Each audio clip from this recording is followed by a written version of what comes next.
Alimtoa Jiki, akimshika na kuuliza, jina lako ni nani, mzuri? Wanaume walimwonya amwache, lakini Ram alitangaza kwamba hakuna mtu aliyeweza kumfanya.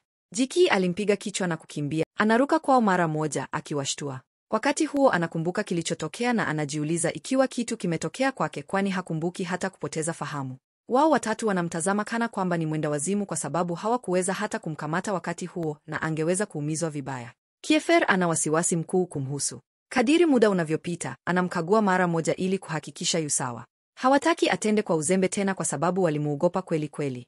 Wote wanamwona dhaifu, ndiyo maana wanamlenga, hasa tangu walipigana naye hapo awali. Anawalaumu kwa kumburuta katika hali hii na anaamua kuwa na mazungumzo ya mtu mmoja na Kiko. Kiko anafurahi kwa hili na wengine wote wanaamua kuwaacha peke yao. Kiefer hataki kuondoka, lakini anaondoka hata hivyo, akiwafuatilia.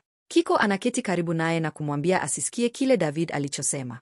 Jiki anafanya wazi kwamba hana nia za mahusiano wakati huu, na hii haina uhusiano na Kiko binafsi. Anapendelea hivi tu. Anakubali uamuzi wake, lakini unamhuzunisha, hivyo anaondoka haraka akihuzunika. Wakati huo huo, David anasisitiza kumfuata Jiki nyumbani ili kuhakikisha usalama wake. Kiefer bado ana hasira, lakini anamfuata nyuma. Jiki anagundua anataka kusema kitu, hivyo anaomba radhi kwa yale yaliyotokea. Hata hivyo, yeye anajali ustawi wake tu na hataki aumiwe. Anataka kuelewa kila kitu kinachoendelea, ikiwa ni pamoja na kwa nini Keiko alishiriki katika mapigano ya mauti. Inakuwa wazi kwamba Keiko alikuwa kiongozi hapo awali, lakini mtu alimshinda na kumshinda. Tangu wakati huo, amekuwa mwangalifu, hata akitumia bomba kupigana kurudi na kujidhibitisha. Hawamwamini Keiko au yeyote anayemfuata. Jiki anafurahi kwamba wanamjali na wanataka kumlinda, hasa ikiwa Kiko atajidhihirisha tena. Anajiuliza ikiwa angekubali mahusiano ikiwa mtu angetaka kuwa naye. Anashuku Kiefer anahisia kwake, lakini anakataa kwake mwenyewe na kuondoka, akijaribu kutulia. Baadaye, anafika nyumbani chelewa na kila mtu anahuzunika kumhusu. Anawaambia alipiga kichwa. Angelo anamjulisha kwamba aliondoka mapema kushughulikia tatizo la kazi. Pia anamwambia kwamba anapaswa kulala na Heires katika chumba pekee kilichopatikana, ikimaanisha wanahitaji kupendana.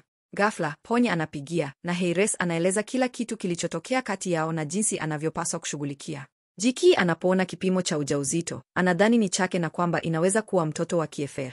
Anakumbuka wakati wa kwanza alipoona na kisha anajifunza kwamba kwa kweli ni cha mpenzi wa Denzel, ambaye ana mimba. Angelo anamkabili Kiefer kuhusu hilo, akimshtua. Wanadhani Jiki ana mimba ya mtoto wa Kiefer. Hii inasababisha mvutano, hasa kati ya Iris na Jiki, kwani Jiki anaendelea kumfanya mambo yawe magumu. Angelo hataki tatizo hili liathiri sifa ya familia yao, hivyo wanajaribu kufafanua kila kitu. Kiefer anapigiwa simu, na wote wanakutana ili kuthibitisha ikiwa Jiki ana mimba au la. Jiki anagundua kwamba hakuna mtu yeyote aliye upande wake kweli. Baadaye anazungumza na baba wa Kiefer, ambaye pia ana hasira. Ghafla, daktari anafika na kuthibitisha kwamba Jiki hana mimba. Matokeo ya upimaji ni hasi. Kila mtu anahisi faraja, ingawa pia wana aibu kwa kutokuelewana. Kiefer hawezi kuacha kucheka kwa hali hiyo. Akicheka kwa hali hiyo, Jiki anaondoka na Kiefer anamfuata. Anaomba msamaha kwa niaba ya Kiefer, lakini anakataa kukubali. Amechoka na matatizo anayomletea kila wakati.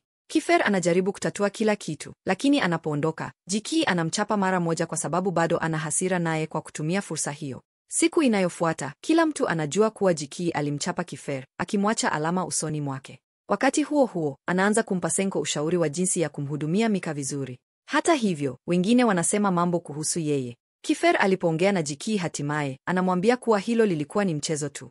Anagundua kuwa amekuwa akimletea matatizo muda wote, na mwishowe wanagombana tena. Licha ya migogoro yao, Jiki hatimaye anakaa karibu na Kiefer, akifikiria kama atawahi kuomba msamaha kwa njia sahihi. Bado hawawezi kushirikiana na wanaendelea kugombana, lakini hatimaye, wote wanakusanyika kujadili kila kitu. Kikundi cha kwanza kuongea ni cha Freya, ambacho kimepangwa vizuri.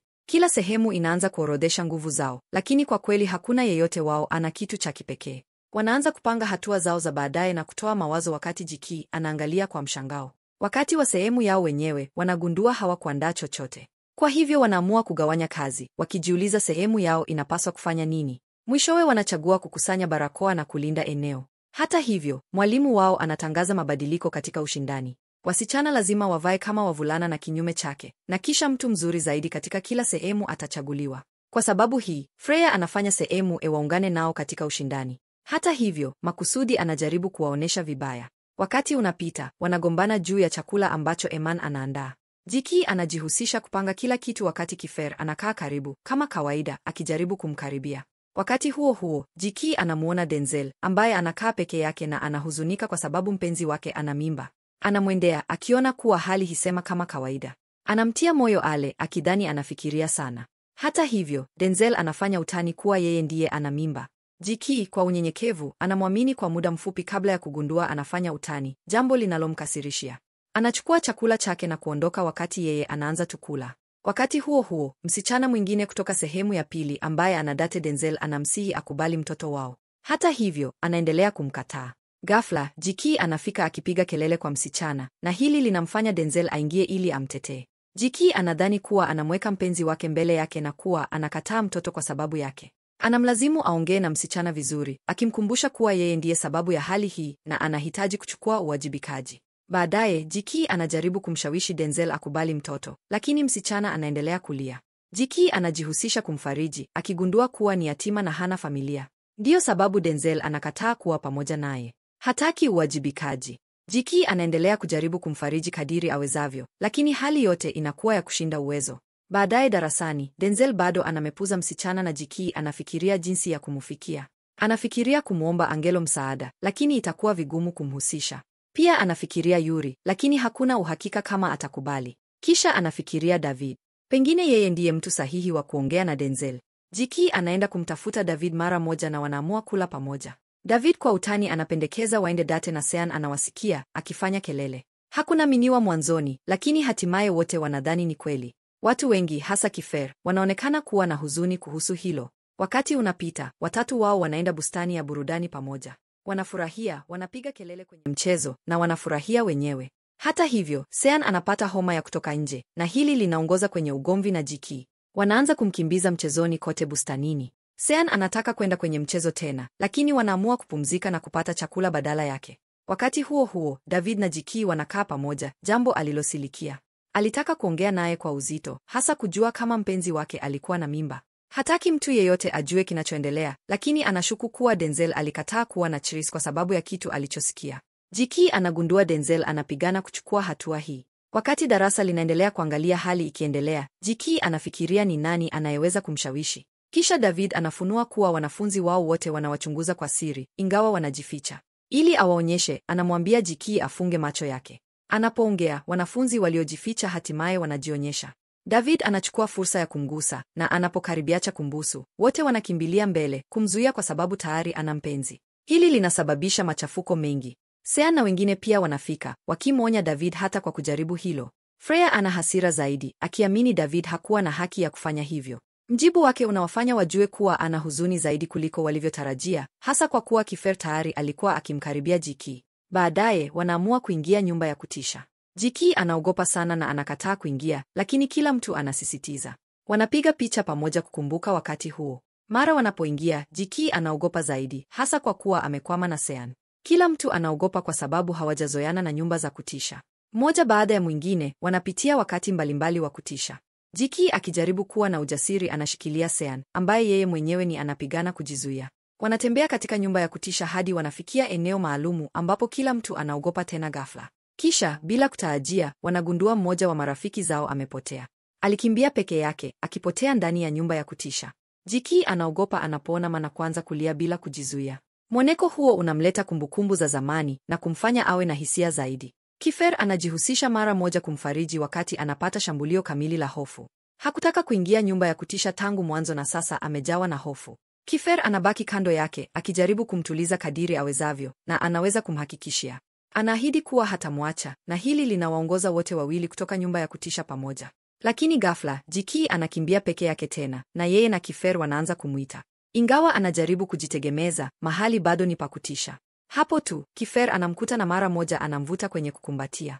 Anamkumbatia kurudi, na wakati huo, ni wazi kuwa Kifer kweli anamtongoa. Hata hivyo, wanatenganisha haraka marafiki zao wanapofika. Wanapojiunga na kikundi, kila mtu anaanza kuwatukuiza, wakiwa na uhakika kuwa kitu lazima kimetokea kati yao. Jiki, hata hivyo, ana shauku ya kwenda kwenye mchezo tena. Mwanzoni Kifer anakataa, lakini anapoona jinsi anavyotaka, anakubali ili amfurahishe. Anaamua kufurahia wakati na kikundi, lakini Yuri anaangalia kwa makini, akikasirika zaidi na zaidi. Kifer anaendelea kumkaribia Jiki na Yuri hapendi hilo, kwa sababu anapenda yeye. Wakati wa kungoja zamu yao, Jiki anaona kuwa Yuri anawajua baadhi ya watu walioko karibu. Wanaonekana kumpendeza sana na anaondoka haraka. Wakati huo huo, kikundi kipya kinashawishi wengine kuwaruhusu waende mbele kwenye foleni, jambo linalomshangaza Jiki. Anafikiri ni wazimu lakini wana ustadi wa kujishawishi. Kiefer, kwa tabasamu moja la kuvutia tu, anapata njia yake kwa urahisi, akionyesha anaweza kudanganya hali bila shida.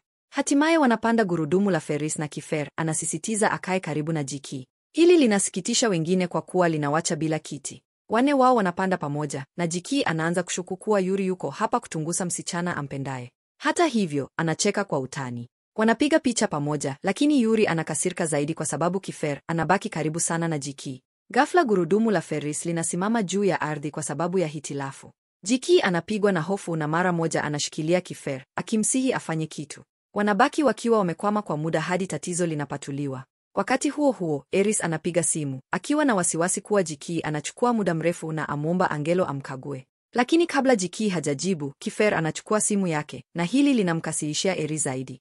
Eris tayari hampendi Kiefer, na hili tu linafanya mambo yawe mabaya zaidi. Mwishowe, anakuja kumchukua mwenyewe, wakati Yuri anabaki akihuzunika. Mahali pengine, wanafunzi wengine wanaendelea kucheza michezo na kufurahia jiji, wakiwa na wakati mzuri. Wakati huo huo, Jiki na kikundi chake bado wana nje wakati mfuko wa anga unaanza. Amevutiwa kabisa, macho yake yaking'aa kwa msisimko. Wakati huo, anaonekana kama mtoto, akijawa na furaha safi, na Kiefer hawezi kuondoa macho yake kwake. Anaendelea kusonga, akiwa na shauku ya kuona zaidi na kujaribu kupiga picha, lakini kisha anagundua Kiefer bado ana simu yake. Hili linaongoza kwenye ugomvi kati yao, na katikati ya mapambano yao, ghafla anaanguka mikononi mwake. Anajaribu kujivuta, lakini anakataa kumwachilia. Pia hataki Yuri amwone akifuraha na mtu mwingine. Akikasirishwa, anaondoka wakati wengine wanawacheka. Muda mfupi baadaye, Eris anafika, akiwa na hasira dhahiri kwa jinsi alivyokuwa akimkaribia Kiefer. Marafiki zao wanamwonyana asihusike na mtu yeyote kutoka sehemu au kuwa na hisia kwa Kiefer. Hili linamfanya afikiria kila kitu kilichotokea kati yao, jinsi alivyokuwa kila wakati ameliwepo kwa ajili yake na kumsaidia mara nyingi. Lakini bado anakataa hisia zake na kuondoka. Baadaye, bila kutarajia, anajikuta nyumbani kwa David na anashangaa mahali anapoishi. Baba wa David yuko pale na mara moja anampigia Denzel. Kiefer pia anashangaa kumwona lakini anagundua anataka kuongea. Mazingira yanakuwa makali na ghafla Denzel analiuka kweli kuhusu maisha yao magumu na ya umaskini. Anaeleza kuwa wanafanya kazi nyumbani ili kujibu maisha na daima ametumia hili kama udhuru wa kujitenga na mpenzi wake Grace. Ingawa yeye na Grace wanapendana, hakuwahi kuweza kukubali uhusiano wao kikamilifu. Anahisi hatia kila wakati, hasa kwa kuwa Grace daima anamtengenezea zawadi za gharama kubwa.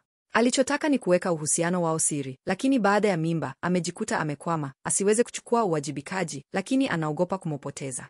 Anakiri anamependa sana, lakini anaogopa matokeo. Hapo tu, Grace anafika, machozi yakimtiririka usoni. Jiki anamwangalia wakati analia, akielewa maumivu yake. Anagundua Grace ameumizwa na mtu ampendaye. Akijawa na hisia, Grace anakimbia, akagongana na Kiefer. Anamfukuza, lakini Jiki pia anamfuata. Anapoona Kiefer mahali pale, anaangalia kwa makini, akili yake ikimbiza.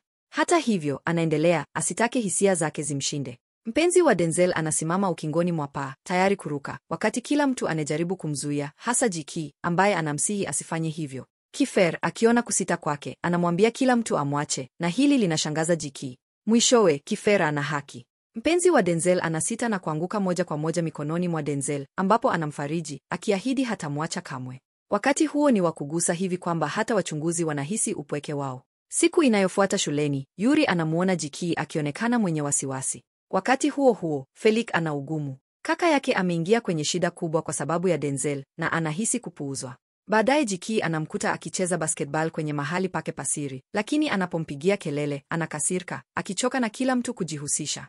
Baadaye anaomba msamaha, akikiri kuwa amejawa na kila kitu.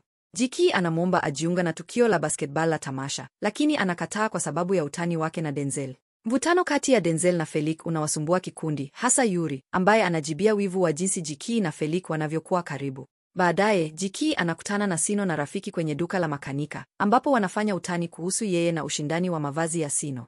Furaha yao inakatizwa wakati kundi linamnyakua Jiki ghafla, lakifunua Ram kama mkuu. Ram anatuma video akiwatukana kikundi, akiwaruhusu wanne tu wao waje kumokoa. Yuri akikasirika, anavunja kiti, wakati Kiefer anamwambia aokoe nguvu zake kwa mapigano. Kiefer, Sino, David na Yuri wanaenda kwenye ficho. Wakati wa kusubiri, Yuri anamuuliza Kiefer kuhusu Jiki, akidokeza ana hisia zake. Kiefer anakataa, lakini ni dhahiri anaongea uongo.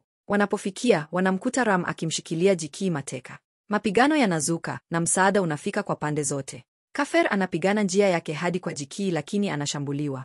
Ram anamdhihaki kwa kuwa dhaifu na Jikii analia. Kafer anamfariji lakini Ram anawadhihaki kwa ukatili. Jikii kwa hasira anajiachia na kumpiga Ram kichwa. Anapomlipiza na kumkojolea, kitu ndani yake kinakatika. Anamshinda Ram na kumpiga bila huruma. Alipomwangusha chini, Kifer anamkumbatia na kumfariji. Anamfuta machozi na kumbusu paji lake, akimzaha. Ninachukia uwivu haraka. Wengine wanapofikia, uso wa Yuri unageuza giza akiwaona pamoja. Wanamhimiza Jikii hospitali, ambapo Kiefer anakaa karibu naye, akimsubiri aamke. Mjomba mkuu wa Denzel anafika na kumvuta Kiefer pembeni kwa mazungumzo ya faragha wakati Eris anakaa karibu na Denzel, akitumaini aamke. Mara tu anapomgusa paji lake, anaanza kuamka. Labda nyusi zake za kihistoria zina uchawi, lakini jambo la kwanza analomuuliza ni Kiefer. Anaingia tu wakati ndugu wa Kurz anamvuta nje kwa mazungumzo mengine. Ndani, wavulana wanakusanyika karibu na Denzel, wakifarijika. Sino, kama kawaida wa kizazi, analia na kumkumbatia, lakini anamzungusha macho, akimwambia aache. Wakati huo huo, ndugu wa Kurz anamkaripia kwa kukimya alipochukuliwa, wakati Kafer, aliyemwokoa kweli, si hata familia. Kabla ya kuondoka, mjomba wa Denzel anamwambia Kafer amtunze. Kisha Kurz anashangaa kumwona mama wa Denzel, shangazi yake, akifika. Anamkumbatia, lakini anamukataa, akiuliza kwa nini amerudi baada ya miaka hii yote. Anamwambia alikuja kumkagua binti yake na kutangaza ndoa yake inayokuja. Kurz anadharau. Mwingine, wanaume wangapi zaidi unahitaji kupitia? Kisha anauliza ikiwa amemwambia Denzel ukweli kuhusu siri ya familia yao. Uso wake unageuza giza, lakini anasema anasubiri wakati mwafaka.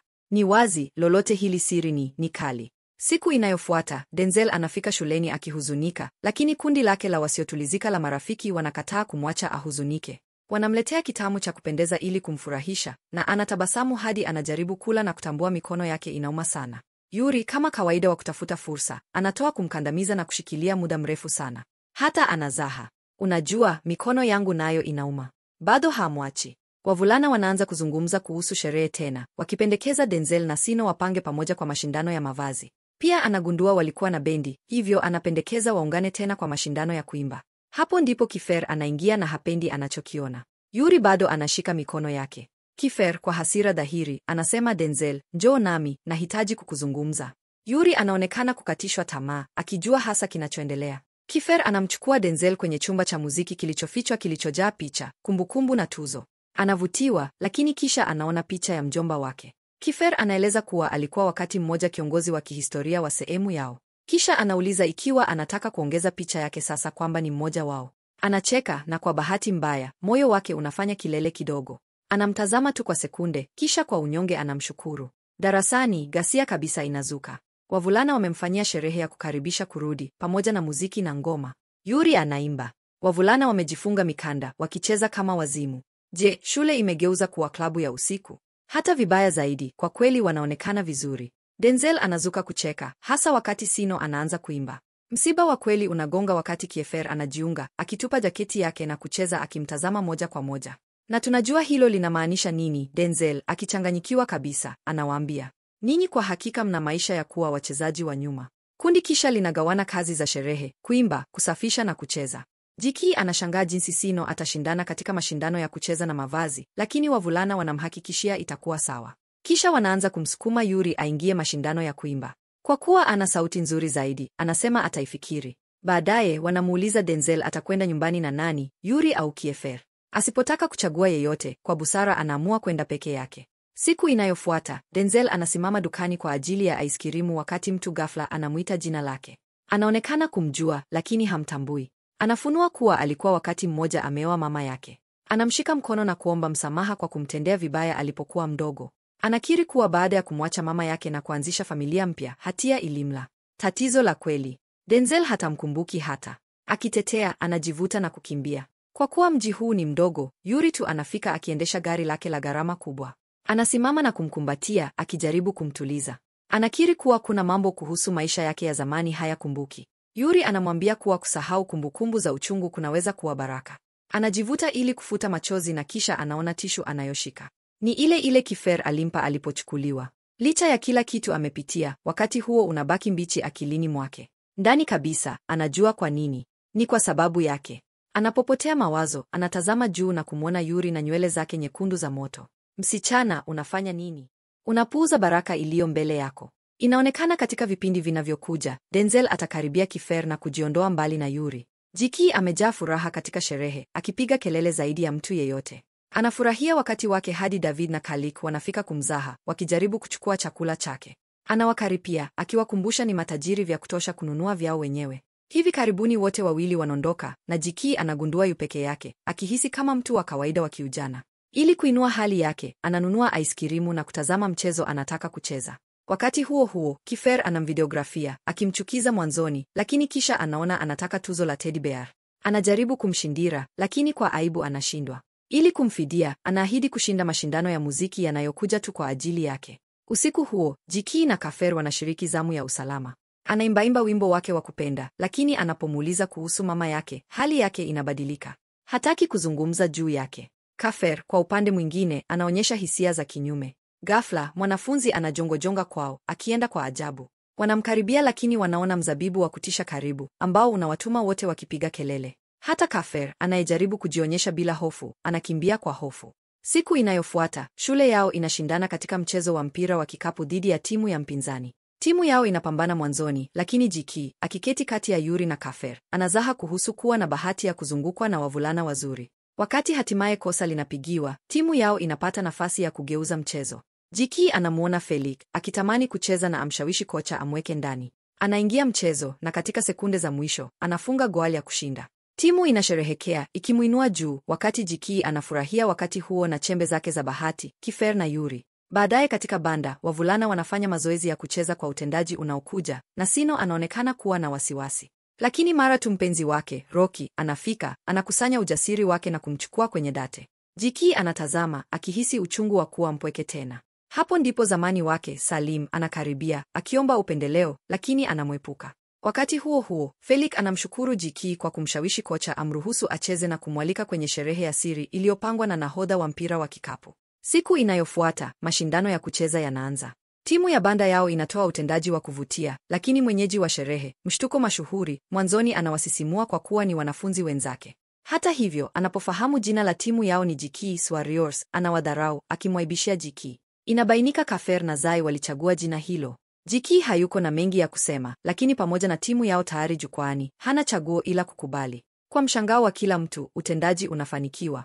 Hadhira inapiga kelele, lakini mshtuko anakataa kutambua mafanikio yao. Hata hivyo, utekelezaji wao usio na dosari hautawachana na shaka kuwa walikuwa miongoni mwa watoaji bora. Mashindano ya kuimba yanaanza na Rocky akivutia kila mtu kwa sauti yake nzuri, wakati Jiki anasimama kwenye umati akishika mikono na Denzel na mwanaume mwingine. Kwa sababu, bila shaka, yu daima katikati ya wanaume wawili. Rakie anapomaliza, Jiki anamtafuta Sino, akichukizwa kuwa amemuacha mpenzi wake peke yake. Hivi karibuni ni zamu ya Kiefer, na anamshangaza Jiki kwa kuimba wimbo wake wa kupenda, ule alimwambia siku chache zilizopita. Anapomsikiliza, kumbukumbu zake zinamjaza akili yake, na ana utambuzi wa kushangaza.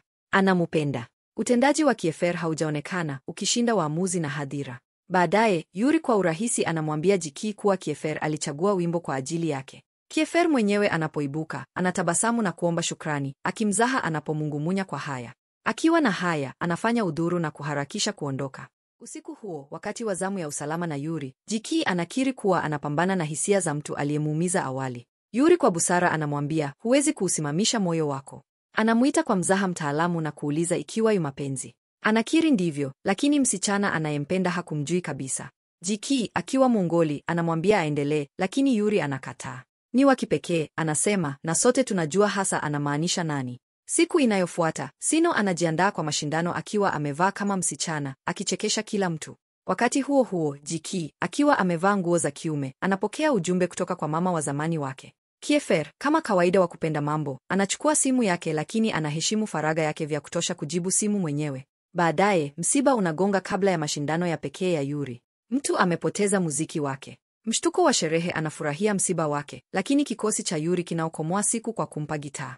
Anatoa utendaji wa kuvutia roho, akiimba wimbo wa kimapenzi unaofanya wanandoa wakumbatiane kila mahali. Kiefer anainamia ili kumnongonezea Jiki. Anaimba kwa msichana anayempenda. Akishangaa na kujawa na hisia, Jiki anatembea, akimwacha Yuri akiwa na huzuni. Nje, Jiki anamkuta zamani wa Denzel akilia.